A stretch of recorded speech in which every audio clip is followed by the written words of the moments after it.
C'est l'heure de prendre le rendez-vous des informations sur l'échelle internationale sur votre web média Européen Média TV. À tous et à toutes, bonjour et merci de prendre le rendez-vous de cette session d'information consacrée à l'actualité internationale. Que nous venons justement par le pays des hommes de la Teranga. Nous sommes au Sénégal. Là-bas, l'ancien président sénégalais Macky Sall pourrait prochainement être poursuivi pour haute trahison.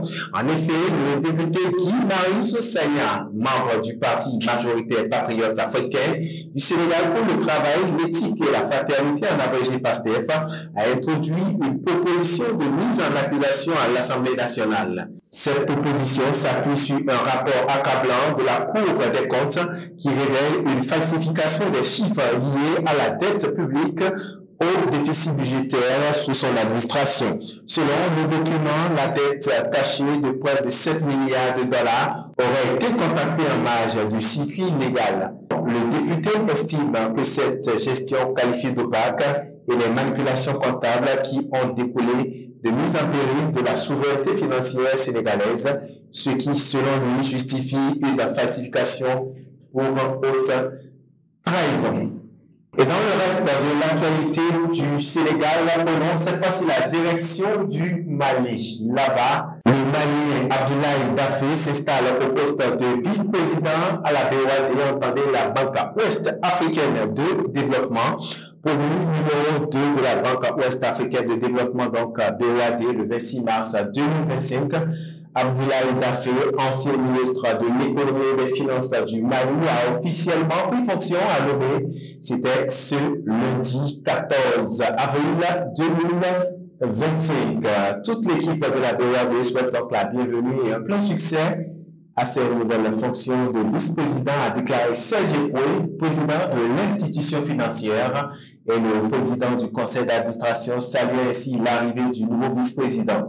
Serge Ekoué s'est dit convaincu que l'expérience d'Abdoulaye Daffé dans le secteur financier ainsi que sa connaissance des enjeux économiques de la région constitueront à coup sûr un atout précieux pour la mission de la banque. La nomination de ce dernier intervenue lors de la 145e session ordinaire de la BOAD tenue le 26 mars à Dakar succède ainsi à son compatriote Moustapha Ben Barka pour un mandat renouvelable de 5 ans.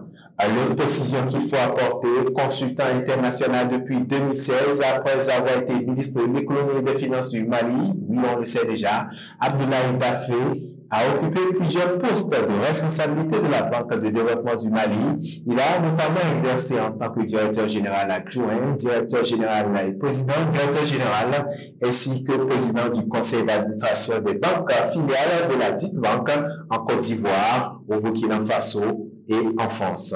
Il a également siégé au poste d'administrateur dans plusieurs sociétés. Autre volet de l'actualité, toujours à l'échelle internationale, on en vient cette fois-ci à cette guerre au Soudan après 2 ans de chaos. Le désastre humanitaire plane toujours. C'est selon l'ONU la plus grande crise humanitaire au monde. La guerre au Soudan qui a commencé le 15 avril 2023 comme une lutte de pouvoir entre Al-Burhan et Hémédite a fait des millions de victimes. Par exemple, 13 millions de déplacés et réfugiés, a affirmé mardi 14 avril un responsable du Haut Commissariat des réfugiés en abrégé HCR à l'agence française Presse. La moitié de la population du pays est dans le besoin et pour les États-Unis, un génocide a été commis pendant ce conflit entre la communauté Massali du Darfour. 2 ans tout juste après l'éclatement de la guerre, RFI a mis en lumière ce conflit majeur et pourtant progressivement oublié. Une journée spéciale pour faire entendre, grâce aux spécialistes de la question, des correspondants de radio ont donné de la voix aux populations concernées. On va finir les amis internautes par une note de sport, justement avec la CAF, la Confédération africaine de football, oui, avec les coupes du monde de la FIFA qui a dévoilé enfin les 119 arbitres sélectionnés dans le cadre de la Coupe du monde des clubs des champion. La FIFA a officialisé la liste donc, des 117 arbitres qui vont officier lors de la première édition de la Coupe du Monde des clubs 2025 prévue du 14 juillet au 13 juillet prochain aux États-Unis, issus de 14 associations membres. Ces arbitres représenteront 6 confédérations de la FIFA. Pour Pierre-Luigi Colina, président de la commission des arbitres de la FIFA, ce choix incarne l'exigence et l'ambition des institutions d'arbitrage qui a été remarquable lors des dernières compétitions de la FIFA.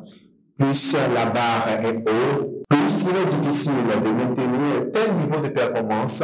Nous faisons tout notre possible, en tout cas, pour que notre Team One contribue efficacement à la réussite de cette belle compétition, a-t-il déclaré sur le site de instadfifa.com. Ce sera tout fini, les amis internautes, pour l'édition de ce jour. Merci à toutes de nous avoir suivis. Merci à toutes les équipes techniques.